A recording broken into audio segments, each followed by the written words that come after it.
మిత్రులందరికీ కూడా నమస్కారం అండి.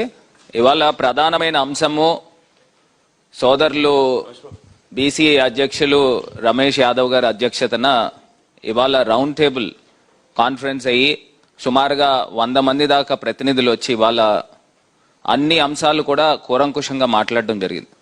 ఒకటే అంశాన్ని చంద్రబాబు నాయుడు గారి ప్రభుత్వానికి జగన్మోహన్ రెడ్డి గారి ప్రభుత్వానికి వ్యత్యాస తేడా గమనించమని ప్రజలందరినీ కూడా కోరుతా ఉన్నాం.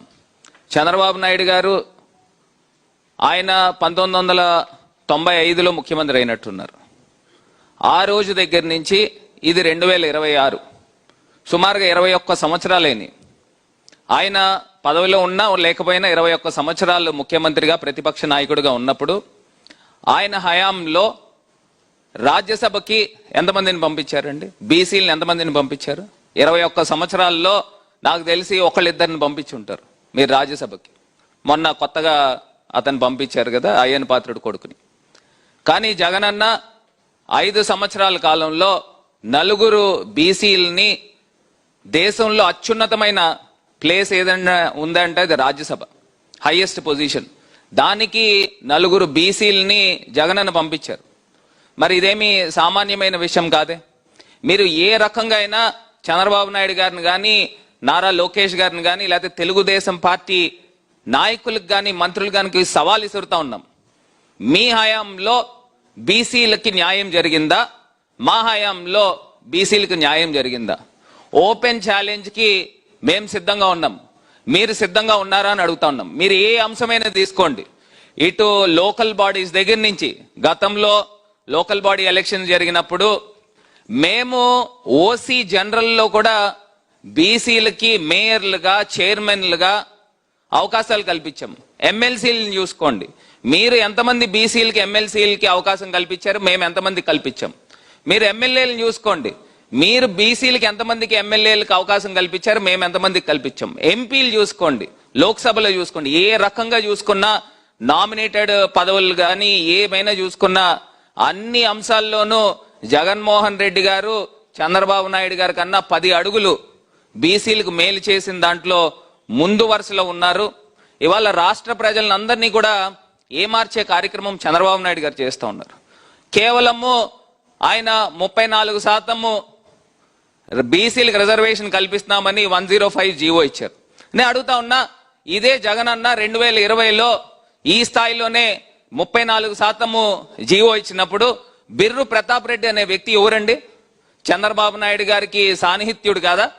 అతన్ని పెట్టి సుప్రీంకోర్టులో కేసు వేయించి ఆ 34% తగ్గించిన వ్యక్తి కేవలము బ్యాక్ ఎండ్ లో చంద్రబాబు నాయుడు గారు చేశారు. మళ్ళీ ఇవాళ తీసుకుని వచ్చి ఇవాళ బీసీలకి ఏదో రకంగా ఏమార్చే కార్యక్రమం చేస్తూ ఉన్నారు. నేను ఒక్కటే అడుగుతున్నా, మీరు వచ్చి 2 సంవత్సరాలు 3 నెలల కాలమైంది.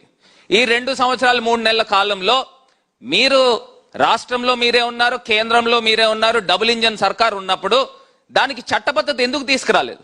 మీరు అసెంబ్లీలో తీర్మానం చేసి కేంద్రానికి పంపించి మేము చట్టసభల్లోనూ లోకల్ బాడీస్ లోనూ మీరు ఏదైతే మేనిఫెస్టోలో పెట్టారో 34% రిజర్వేషన్ ఖచ్చితంగా ఇచ్చి తీరుతాము అని చెప్పేసి మీరు కేంద్ర ప్రభుత్వంలో మీరు ఎందుకు చట్టం తీసుకురాలేదు?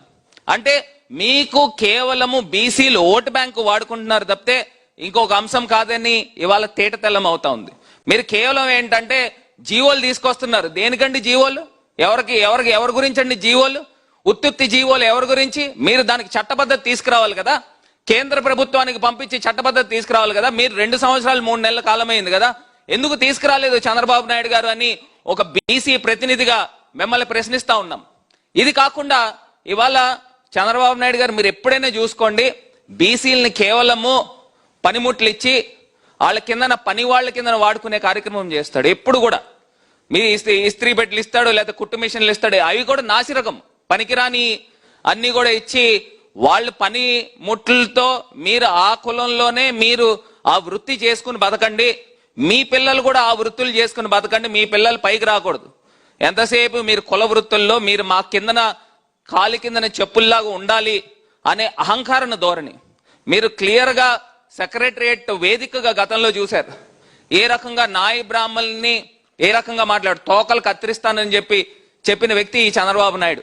అంటే ఏ రకంగా అహంకార పూరితంగా ఉన్నదనేది అంశం గురించి కూడా ఒక్కసారి రాష్ట్ర ప్రజలను గమనించమని కోరుతున్నా. ఇవాళ రాష్ట్ర ప్రజలు ఎవరు కూడా అమాయకులు కాదండి.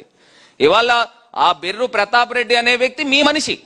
గతంలో ఎందుకు మీరు సుప్రీంకోర్టుకు పంపించి స్టే ఆర్డర్ తెప్పించారు? ఇవాళ మీరు చట్టబద్ధత ఎందుకు తీసుకురాలేదు? ఇవి కదా మాట్లాడాల్సినవి. మీరేదో ఒక జీవో ఇచ్చేసి దాన్ని ఏదో రకంగా ఏమార్చి ప్రజల్ని మోసపూరితంగా చేస్తామనంటే అది కుదరని అంశము.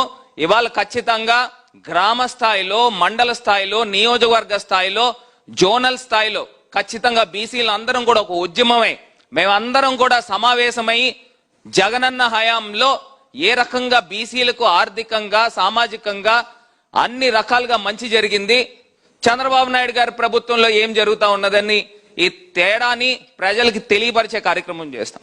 ఇది ఒకటే కాకుండా ఈ 2 సంవత్సరాలు 3 నెలల కాలంలో మీరు ఒక్కసారి గమనించండి, బీసీల పైన ఏ రకంగా దాడులు చేస్తా ఉన్నారు, ఏ రకంగా అన్యాయంగా ఇరికిస్తా ఉన్నారు, అన్యాయంగా పీడీ యాక్టులు పెడుతున్నారు, 307 కేసులు పెడుతున్నారు. ఇప్పుడు సామాన్య కార్యకర్తలే కాదు, నాయకుల్ని సైతము, మాజీ మంత్రులుగా పనిచేసిన వాళ్ళందరినీ కూడా తీసుకొచ్చి అరెస్టులు చేసి ఏ రకంగా ఆయన రాక్షస ఆనందం పొందుతున్నాడో. అంటే బీసీలు అంటే నోరెత్తరు, కాలు కింద చెప్పుల్లా పడి ఉంటారు, మనం కుక్క బిస్కెట్లు ఇసిరినట్టు ఇసిరేస్తే వాళ్ళు ఆ బిస్కెట్లు తీసుకుని మళ్ళీ తిరిగి ఓట్లేస్తారని చంద్రబాబు నాయుడు గారు భ్రమ పడుతున్నట్టున్నారు. ఇప్పుడు ఉన్న యుగం జెన్జీ యుగం. జెన్జీ యుగంలో ఖచ్చితంగా ఇవాళ విద్యార్థులు కానీ యూత్ అందరూ కూడా చాలా మేల్కొని ఉన్నారు.